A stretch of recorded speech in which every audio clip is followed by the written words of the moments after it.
So next up, we have Douglas Brush talking about mental health with the great talk title, "You Don't Have to Be Crazy to Work Here, but It Helps." Now, mental health has been a great theme in cybersecurity and InfoSec because it's so easy to bump into the edges and the limits of what we can actually do as humans.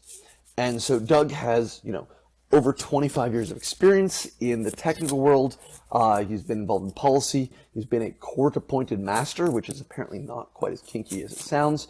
And Doug's going to talk about the stigma around mental health and the importance of being open and honest around it. So whether it's for you or those around you, please pay attention to this talk. This is a very important issue for all of us.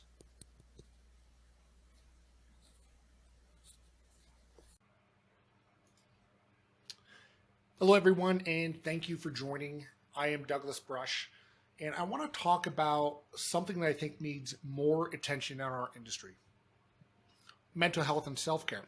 It seems easy to say, but cybersecurity professionals spend most of their day focused on the health and well-being of the environments in their care. However, the cost of reducing risk and keeping our network safe often comes at the price of our professionals' mental health. Many information security professionals, they burn out, suffer from anxiety and depression, and turn to unhealthy coping mechanisms, which really only further exacerbate some of the underlying psychological and physical health issues. So my goal with this talk will alleviate the stigma around mental health and stress the importance of open and frank dialogues about this serious issue impacting our community. I'll share my journey, reverse engineer the stigma of mental health in business, and look at ways we can kind of hack mental health in productive and meaningful ways. I do have one ask. I know we're not in person together, so I can't look you down at the eyes and make sure you are doing this, but please focus on me, the slides, and what I'm saying. So put down the phones, don't be distracted, mute the alerts, and let's work on this focus together. So let's get started. I do want to warn you that there will be some uncomfortable subjects as well as triggers. And triggers are those things that, to put it mildly, haunt us, and when discussed can make you feel like you're experiencing past trauma. Sometimes you don't even know why it's happening. Recently I was listening to a podcast on mental health, and the gentleman that was giving the talk had said something along the lines of early childhood abuse and started going in these stories, and I'm listening, and all of a sudden I felt myself very upset and like almost shaking. And there was the subject matter he was talking about. It was something triggered something in me. To this day, I don't know what it was, but I had to kind of walk away from it. So to that, do not feel that you need to sit through this if you start feeling bad. Please turn off, walk away, recenter. Do not try to tough it out. And also, I'm not a doctor, nor do I play one on TV. This presentation's information is not intended or implied to be a substitute for professional medical advice, diagnosis, or treatment. All content, including text, graphics, and information, is only for general information purposes. I, my employer, BSides, make no representation and assume no responsibility for the accuracy of the information contained in or available through this presentation. This is not medical advice. Please speak to your physician before embarking on any treatment plan. And please, above all else, never, ever disregard professional medical advice or delay seeking medical treatment because of something you heard or saw in this presentation. And I do want to talk a little bit about what some of the definitions are. Mental health being the first, the kind of topic we're really going to dig into today. And from Health and Human Services says mental health includes our emotional, psychological, and social well-being. It affects how we think, feel, and act. It also helps determine how we handle stress, relate to others, and make choices. Many factors contribute to mental health problems, including biological factors such as genes or brain chemistry, life experiences such as past trauma or abuse, and finally, family history of mental health problems. So self-care, when we talk about that, is an activity that we do deliberately in order to take care of our mental, emotional, and physical health. These are not passive actions per se, but something that you really lean into. They're self-initiated and self-controlled. Neurodiversity, which has become a much more discussed topic in business terms these days, is, and really I pulled this definition from a few sources, so do your own research. But neurodiversity is the idea that neurological differences like autism, ADHD, mood, and other functions, which have historically viewed with a negative perception, are just the result of normal natural variations in the human genome. And so this represents a new and fundamentally different way of looking at conditions that were traditionally pathologized. It's a viewpoint that's certainly not universally accepted, although it's increasingly supported by science. So neurodiversity advocates such as myself point out that neurodiverse and neurodivergent people often have exceptional abilities alongside what society has labeled as disabilities. And neurodiversity should not be looked at as disability. But due to the time constraints and not to completely fire hose you with too much information, we're going to focus on mental health and a little bit on self-care in this presentation. However, I ask you to please do some research and try to promote neurodiversity and mental health in your workplace, because a lot of this heavily overlaps. And about me, why am I talking about this? I've been in front of audiences for about 30 years. I started presenting on technology at local conferences in my area. Could have been everything like a local business meeting to larger meetings with hundreds of people. But this was in my teens. I'm now in my 40s, and going forward, I want to focus on different things. I can only do technology presentations so much. So my goals going forward are around mental health and diversity, equity, and inclusion. So yeah, I've been doing this for a long time. This is 26 plus years. It's probably getting closer to 30. Currently, my role is at Splunk, and I'm a global security advisor. So basically, the joke on my LinkedIn profile is kind of the CISO whisperer, where I go in and I talk to security leadership about their program. I've served as a CISO. I act as a shoulder to cry on. So I get to hear a lot of things that work and don't work. And I get to see a lot of the program development, see a lot of these individuals struggle with getting their programs off the ground. And often it's not just technical. It's the stuff that wears in on them as individuals, as leaders. So this is why some of this stuff started coming out, particularly as I got into leadership, is, wow, a lot of us are struggling with this. And so it also led me to be part of the Neurodiversity Employment Resource Group at Splunk, where I co-chair with the very awesome Stephanie Hoffman, who I'll give a shout out to. But she and I, well, she's actually the founder of the group and runs it, but she and I co-chair the Community Engagement Group. So we go out and we reach out to individuals at BSides. We'll be having a DEF CON Mental Health Hackers Village. Please check that out. And we're going to work to continue to reach out to folks in the community, other ERG leaders, to promote this idea. Outside of all that, I love cooking, getting outside, spending time with my family in the outdoors. But again, I've been doing this a long time. When I think about my incident response roots, and that's really where I started in cybersecurity, was running into the fire, going to save the day. If you've done incident response or even litigation, you know that 4 p.m., that 5 p.m. phone call that you're inevitably going to get, that's going to ruin your weekend, but you switch it on and you go. And this is a plaque I got in 1986 where I kind of think about, wow, this is really, it's been something in my DNA for a long time, that I had helped somebody on a ski trip. A friend of mine had fallen and gotten hurt, and he ended up needing medical care. He's sitting there crying. He's in a ton of pain. I went and got people. I brought him to where he is, helped the situation, and I got an award for basically helping with that. Because in the end, I kind of equate to some of what I've done in my professional life as almost being Winston Wolf, the wolf from Pulp Fiction. People call me in the worst situations to come save them, get rid of that dead body, put out the fire, whatever it is.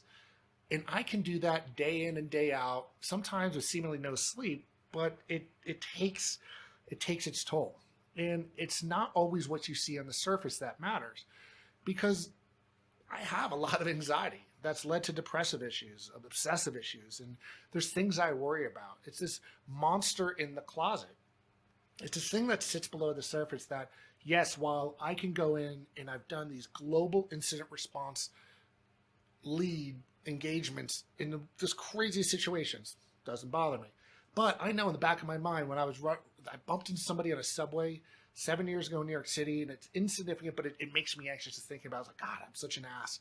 Like, what did I do? Like, it just makes me feel awful about all these little, small, inconsequential things. But I obsess and I worry about these things. And that's the dialogue I want to change, because I'm starting to find as more people I talk to is I'm not alone. And as we do cybersecurity, actually, Andrea Lombardo said it really well in an interview a few years ago. She said, there's never downtime. Every day is it's a nonstop battle every day. And I just thought, syncs with me because it's like every day we seemingly have to be right. All the fucking time. Attackers get to be right once or a series of TTPs if you exploit a number of vulnerabilities.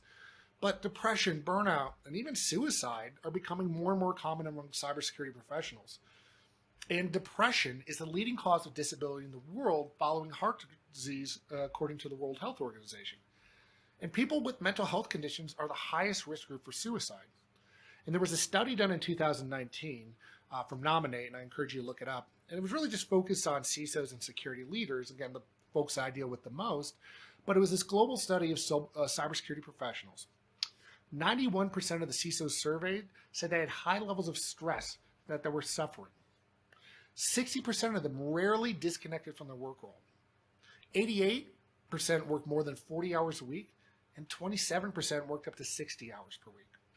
89% of the US-based CISOs have never had a 2-week break from their job. Most feel that their teams are underappreciated by senior leadership. Almost all feel that there's a breach inevitable. However, only 60% of the CEOs in their organizations felt the same way. And a third felt they would lose their job or be written up if there was a breach. So there's no surprise there's this high turnover, and most don't stay long in their jobs. They're getting burnt out and beat up. It's a lot to take.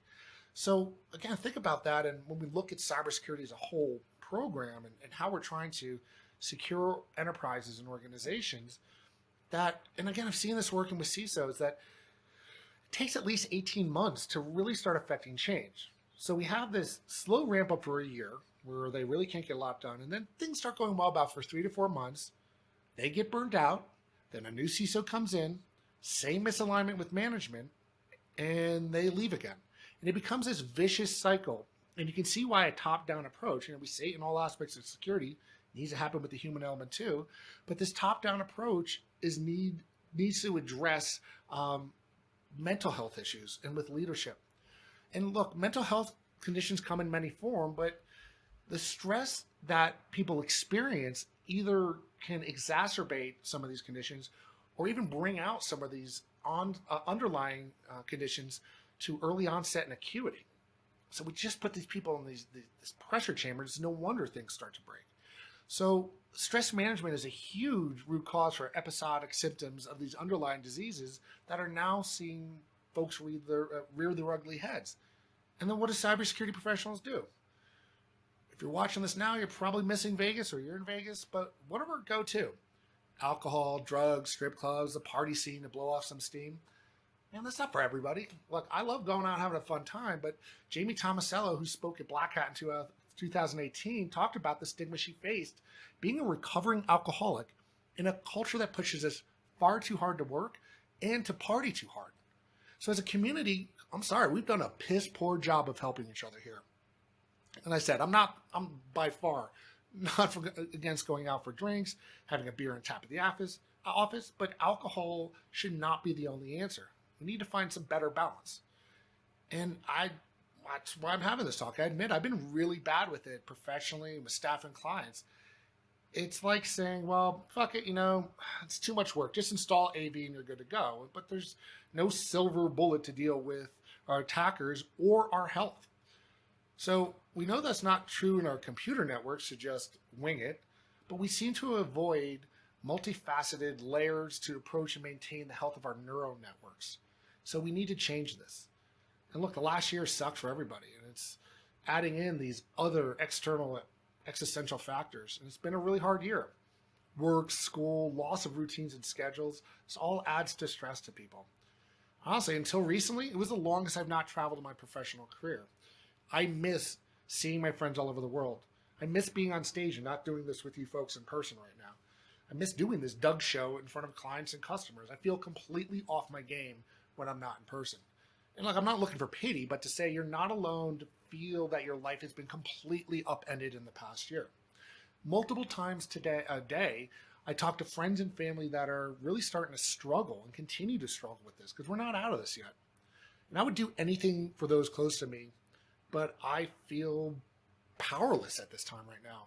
I can't sweep in like I normally would in crisis situations, just fix things. So it's really stressful for me, and I know other people.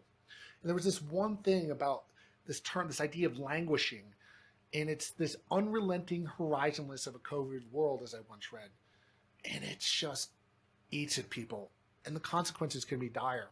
The long tail effects of what we're dealing with now can be devastating. Suicide rates are on the rise, even in my home state of Colorado. And it's grim. People feel helpless. But I'm an old school New York City punk hardcore band kind of guy. And one of my favorite bands, H2O, had a line in the song that sticks with me forever. And it's, I'm helpless, but I'm not hopeless. And you got to kind of keep that positive mental attitude, as tough as it is. And you have to face these problems. We have to talk about this. Mental health cannot be avoided as a topic in cybersecurity any longer. So I pledge to this community is to raise awareness and remove the stigma. Like, I don't have all the answers and I won't pretend to, but I will not be shy to talk about this issue. And we're hackers. We can figure out a better path forward together.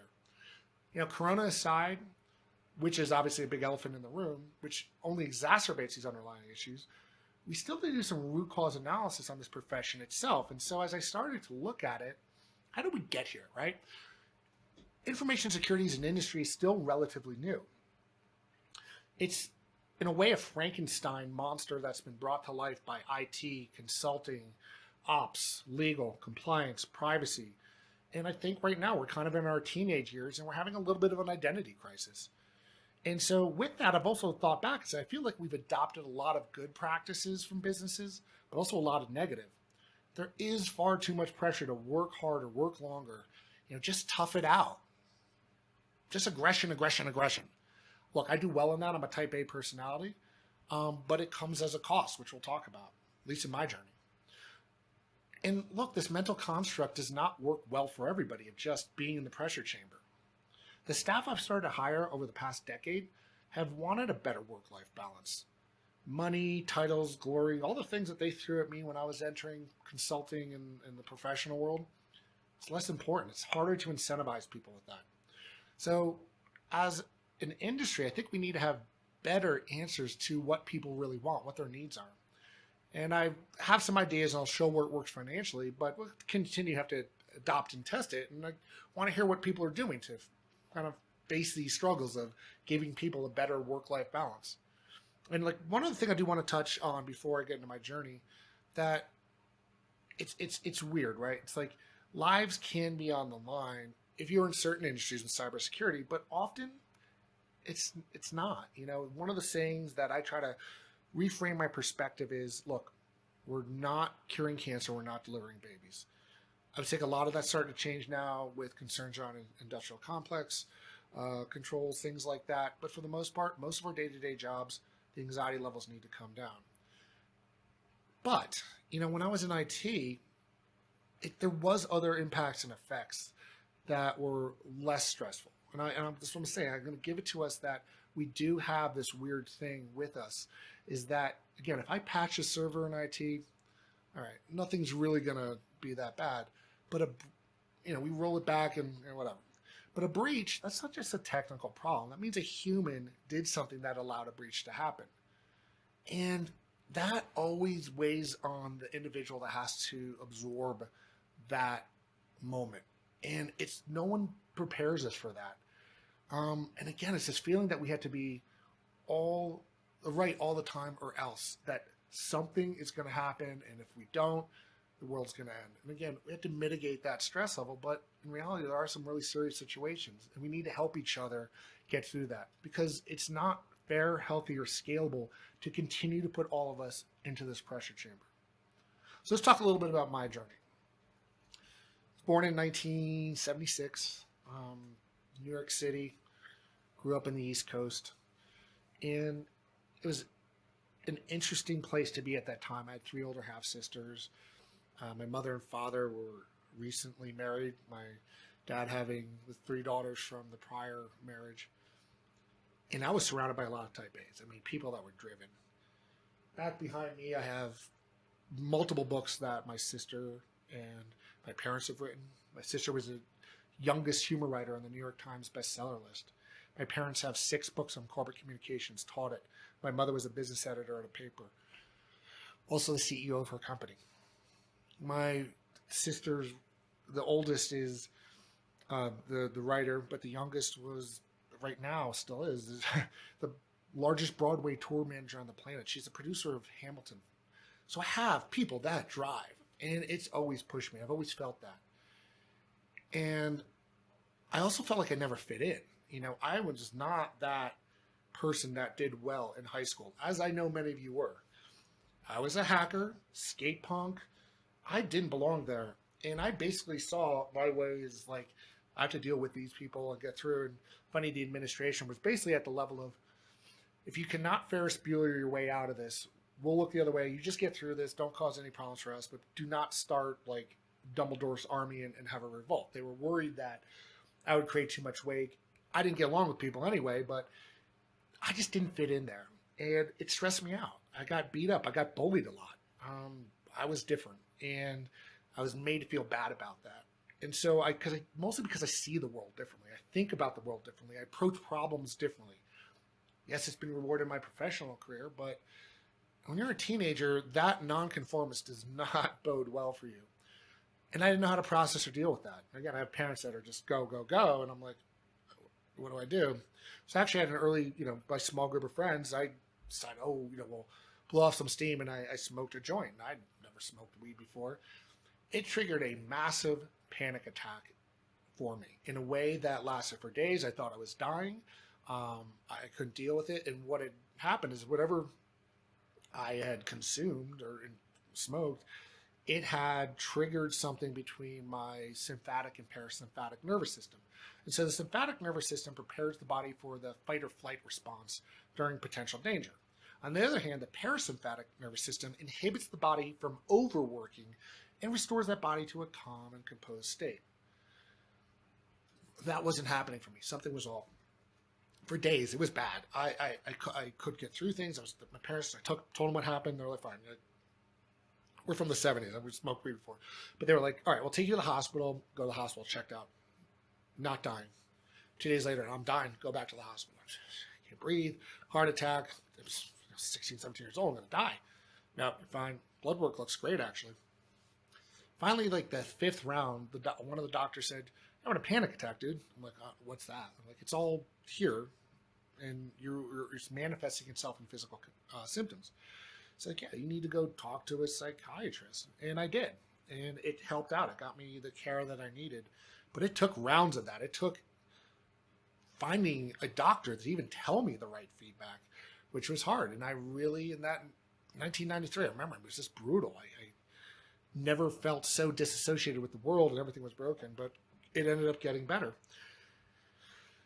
And I went on with my life. And I decided I was not going to go to college because most of the things that I was doing wasn't taught at college. Computer networks, internet. They wanted me to learn mainframes. Who knew that after COVID, that COBOL would have been a useful skill, but it's not where I wanted to be. So I started my own business at 18, 19 years old. I'm out there putting up web pages, started a business doing LAN networking, and I started getting big customers, big Fortune 500 customers, and going on site and doing all this work. And I'm travel, and doing well financially. But I'm also, my peer groups are in college, so I don't have like a close group of friends now. I'm just in this weird spot. And I kept going until I burnt out. I never took time off, and I just kept going. And my system collapsed, and the same thing happened again. I had this second kind of nervous breakdown where my body just gave up on me. It's just like, you need to cut this out. Got care and help again, but it was really disruptive, at that point, thinking, okay, it was never going to happen again. And this idea of like, crap, I broke myself, or there's something wrong again. But I kind of went on, and things got better, and they continue to get better. It was this weird point in around, I met my wife in 2006, married in 2008, kid by 2010, and I switched over to corporate world from being an entrepreneur, and I went through these series of things really quickly that were very just changing, life-altering ways I had perspective things. And now I'm working in corporate environment. We have healthcare for the kid, but don't have full control of everything. And I just kind of felt like, who am I? What am I doing? And I just became blah. It's that depressed, that slow depression that just lasts for a period of time where I just didn't feel right. And I was disconnected from my family, my daughter. I didn't feel great. And I just kind of went through things. And then there was a moment where my mentor, who I'd started business with at a company, was unceremoniously fired in front of me for no other reason than cost cutting. And they gave the reins of the company over to me. And all of a sudden, I'm like, okay, or the internal group to me, and I have all these employees now that are direct reports to me that I was helping manage before. Now everybody's looking at me, what do we do? And I turned it on, like, okay. And I really kind of focused on some aspects of self-care, diet, sleep, and really trying to do things. And I started doing well, really well. I was managing this group, and I was learning a lot about leadership and employee communications, and things were great. But I needed to change. So my family looked towards the West. You say, maybe part of this New York City lifestyle, this living in Brooklyn and commuting to Manhattan with a kid, and I'm on the road all the time, it's too much stressful. So let's move ourselves out of that element. Move to Colorado, peaceful place. However, 2 weeks before we were going to move out to Colorado, a lady on her cell phone, texting, ran a red light, hit my side of the car, just barely missed crushing me, spun the car around twice. We get out, kids crying, it's freaking chaos.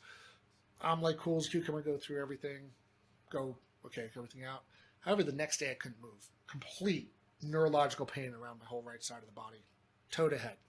Turned out I had busted out 2 discs in my back pretty bad that were pressing on a nerve. And when you talk about sciatic nerve, it was that whole neural pathway. I had drop foot, meaning my foot wasn't getting enough neurological signals to even move properly. And it was physical neurological pain that was nonstop. I mean, just brutal. But I had to tough it out. I'm moving. I got to help my family, but I can't help them move. What do I do? So I get out on the plane. I start seeking care out here. I'm not really letting anything get to me. I just got to keep going, right? Got to go. I got to be Doug. This is Doug show. It's nothing. I'm impervious, right? I didn't stop to process what was going on. Get out to Colorado. Start out here. And about 3 weeks later, the company who had also fired my mentor and co-manager before said, look, Doug, we don't think this cybersecurity thing is really a right fit for us. We're going to focus more on the MSP market. We're going to eliminate your entire division, all your salespeople, all your staff, and you. I get it. It's like, it's just a business. It's just about money. But that all ends today. I'm like, what do you mean? They're like, well, you get no health insurance going forward, no paycheck, no severance. I'm like, I just moved halfway across the country. And I just got out of a car accident. They're like, so? It's just money. And that feeling, that dismissive way of just saying, you were just on a balance sheet. You weren't, who cares? Like, you'll figure it out. And it sucked. But I was like, it's not going to let it bother me.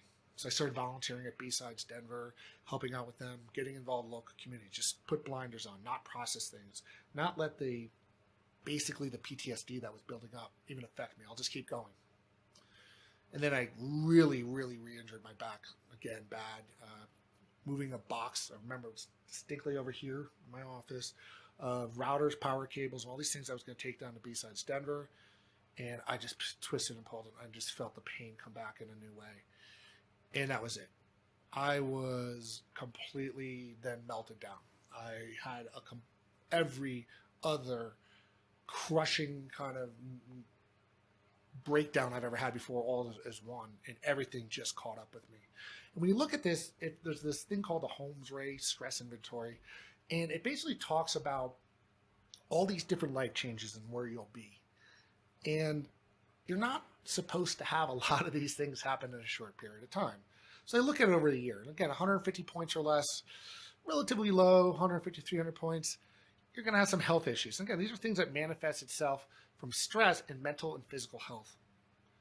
300 points or above, you don't want to be there. That's like really bad that you're going to have acute medical issues.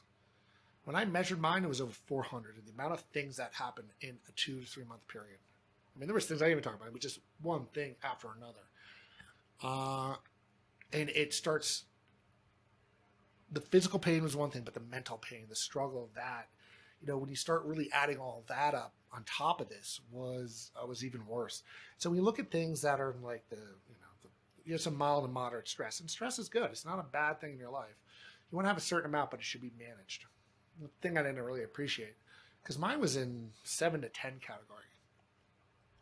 It got dark, and it was really hard because really I was at that 10 point, and you really think that it's not going to get better. You don't belong on Earth. That there was just no hope left.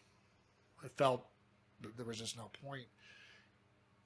For those of you who've been there, you know that this level of depression, there's no words to put on it. The closest I could ever find was from William Styron, and he's an author. In his 1990 memoir about depression, Darkness Visible, has this paragraph that normally I'd never read from a slide, but I think this one's important to read and hear at the same time because it really frames this bottom of depression like you will never imagine. And it goes, the gray drizzle of horror induced by depression takes on the quality of physical pain, but it is not immediately identifiable pain like that of a broken limb. It might be more accurate to say that despair, owing to some evil trick played upon the sick brain by the inhabiting psyche, comes to resemble the diabolical discomfort of being imprisoned in a fiercely overheated room. And because no breeze stirs this cauldron, because there's no escape from this smothering confinement, it is entirely natural for the victim begin to think ceaselessly of oblivion. Really, you get to that point where you don't want to go on. But luckily enough, I was able to have some support. I was having some people to say, no, you can do this, push me. I got the right care. Now, again, the problem was I didn't have health care at this moment. I'm having to rely on public assistance for things just to pay bills. It never happened for me. I'm always the entrepreneur. And it was really hard. And this is one of the problems with our medical system is I had a real hard time finding the right care that I needed. But I did. Thank God I did. And it allowed me to get the right therapy, the right type of medication, the right road to recovery, both physically and mentally. And this was only a period of, as I then got into a new job and was able to kind of refocus again, 3 to 4 months. But to this day, I mean, it felt like years. It was just an eternity of being in that cauldron. And it was bad, but I got out of it. But, things, come and go, and it's not like that's ever going to be behind me, and it's not like it can never happen again. And I think that's the perspective I gained out of this is, look, I'm not broken. Life's worth living. I can do this, but there's going to be other things that happen again. I mean, even the last couple of weeks have been brutal. Dog died, car got stolen, mother's been in and out of the hospital, other stuff happening at work and at home. You're going to deal with stress. And so you need to think about, what can you do? And first of all, it's accepting the fact that mental health is an illness. You got to move past the stigma and shame that people feel about their illnesses and differences. The problem is it forces people to self-medicate and not seek professional treatment. And that's crazy to me, no pun intended, but probably bad use of the word. But, the first thing is to really accept that this is an illness and that you can get help.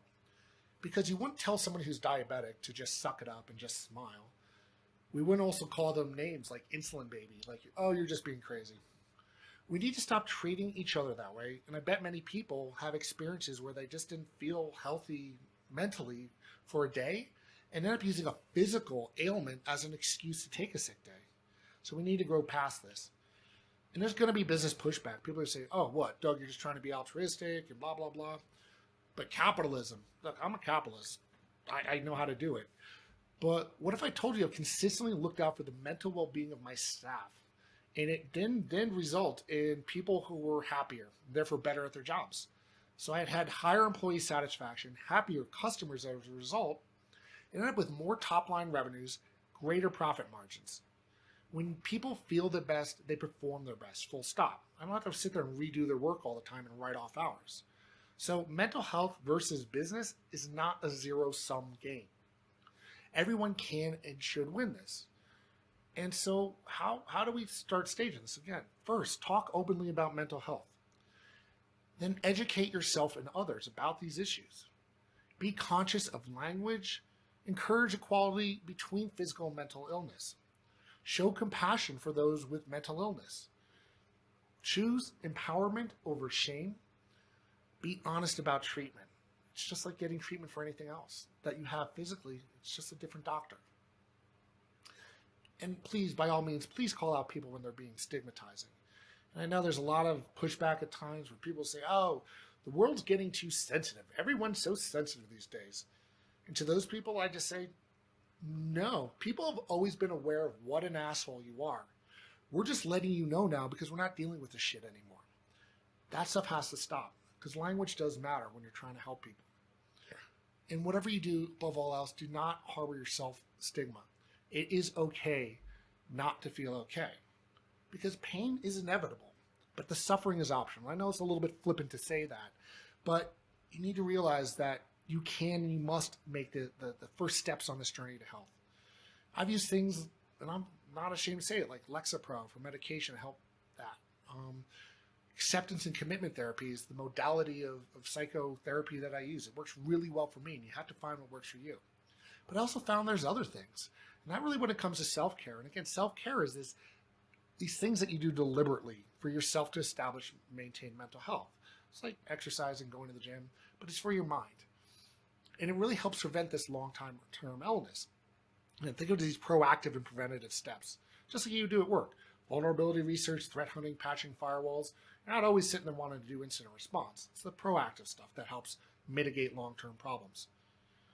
And this also helps your body really regulate two of the most important neurotransmitters, serotonin and dopamine. They help regulate mood and well-being. And so serotonin does a whole variety of things in the body. While they still don't really know exactly how it helps with anxiety and depression, they realize it regulates anxiety, happiness, and mood. And low levels of the chemical have been associated, obviously, with depression and anxiety. And dopamine is that feel-good transmitter. And the brain releases it when we eat food that we crave or when we have sex, contributes to feelings of pleasure and satisfaction as part of that reward system. This is the most important neurochemical that boosts mood, motivation, attention, and it really even helps things like regulation, learning, and emotional response. But it's not an infinite well. Your body needs to recharge and make more dopamine. The receptors have to reset. So what are some of the ways that you can do that?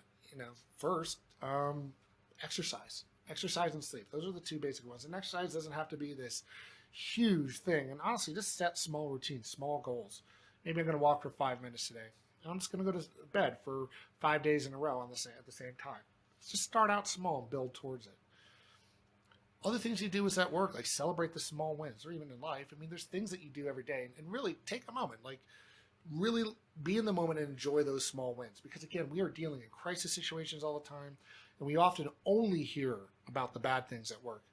Well, why not talk about the good things? Say thank you to somebody who really helped make your day go well, so you can celebrate with yourself and others. And for God's sake, stop doom scrolling on social media all day. Twitter's toxic. It's really good at times, but it can be really toxic in our community. We've all seen that in the past year especially. But we often find what the algorithms do is going to feed us more negativity. Balance it out. Just don't be so obsessive about that in news. The last election year was horrible. Everything that's been happening on it. Black Lives Matter, it's been stressful. Step away from that. Don't just get so consumed by that stuff. It just burns out the good stuff in your brain. And remember, even at work, like done is better than perfect sometimes, because you need to give your time some break time and management. Set some boundaries and make sure you're taking all your PTO each year, and put down your phone when you're with people. Be more in the moment. These little things about setting some routines where you're not consciously in this fight or flight kind of world. That's up to you to level yourself down so you're in that moment where you don't have to react to everything. Look, we call it incident response, not incident reaction for a reason. So you need to find ways that you can react less, respond better. Also, I highly encourage this, and I'm really trying to promote this within the community, but is to take time off from drinking. Anxiety and depression are often exacerbated with booze. My buddy, and we all know, Danny, Akaki, he and I have been talking about this too, but like it's very easy to slip into bad areas with that. Take about a month off. Your body and brain start to reset after that time, but you need almost a full month. And honestly, some of these other self-care things are going to be much easier to do without alcohol. So moderation, balance, even abstinence for periods of time can be super healthy. So by all means, go for it. But really do focus on what real self-care is versus fake self-care. And this is kind of an often trap of highly driven people. I've done all the fake self-care antics on this list: dieting, drinking, shit talking myself when things don't work out to motivate myself, rushing to go things so I just get in the whatever exciting things gonna happen because there's gonna be some FOMO, instead of just staying home and relaxing. And it's really easy at times to fool yourself and do unhealthy things in the name of health. Most of these fake self-care tactics make you feel good, but it's fleeting and really not impactful. And you deserve it. This is the thing. It's like, should I really? Yes, make time for yourself. You are that important. We love you. We want you to take care of yourself. You're not being selfish in doing this. And it's not going to be a big ask in your life. You deserve it. When you feel better, you'll treat others better and vice versa. And try this for some time. Give yourself 21 days to really get in a good habit of trying this. And it just has to be a few small spots per day, but it needs to be an ongoing practice. And I just want to leave you all with some parting thoughts. And there's a great quote here from Robin Williams. And I'll read this one. But everyone you meet is fighting a battle you will know nothing about. Be kind always. You just don't know what somebody else is dealing with at any given time. And it's really easy to really be tough on them. But even on yourself. And that's the first thing I ask people to do is forgive yourself. Be kind to yourself first. Be vulnerable. I mean, we have to do it in our networks, right? Like we have to address the fact there are vulnerabilities and work to improve them. It's how we improve our cyber program. So do the same with yourself. Accept them and focus on ways you can improve your well-being. You want to be mentally and physically resilient. And look, and one of the things too is when we talk about other people, you can't control other people in most situations. You can only choose how you respond. So you don't have to flip off everybody. You don't have to jump down everybody's throat. You know, there was a piece of advice Warren Buffett got. He said it was the best piece of advice he ever got was Thomas Murphy, one of his authors that he works with. He said, and Thomas says, you know, Warren, you could always tell someone to go to hell tomorrow. And what Warren said, that was such an easy way of putting it. You haven't missed the opportunity. Just forget about it for a day. If you feel the same way tomorrow, then tell them. But don't spout off in a moment of anger. It is only going to make them anxious, you anxious, and it's going to become this vicious cycle. So slow your roll. Be like Dalton does. Be nice. Because ultimately, you need to choose to make time for your wellness, or you will 100%, like I did, be forced to make time for your illness. And it's there. It's just something I have to deal with every day, and I'm fine with that. But I know I have to take time for myself, my family, for you. Because if we're not looking out for ourselves, and you're not looking inside yourself at how you can be resilient, how are you going to do it for everything else you support and work in your family?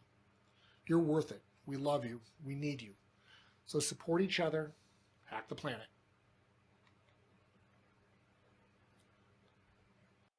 Thank you, Doug, for that talk. That was both sobering and serious, but also probably one of the more important things that I needed to hear. And hopefully a lot of you got a lot out of it. Doug couldn't make it today to join the Q&A, but I'd love to have the conversation continue in the chat, in the Discord.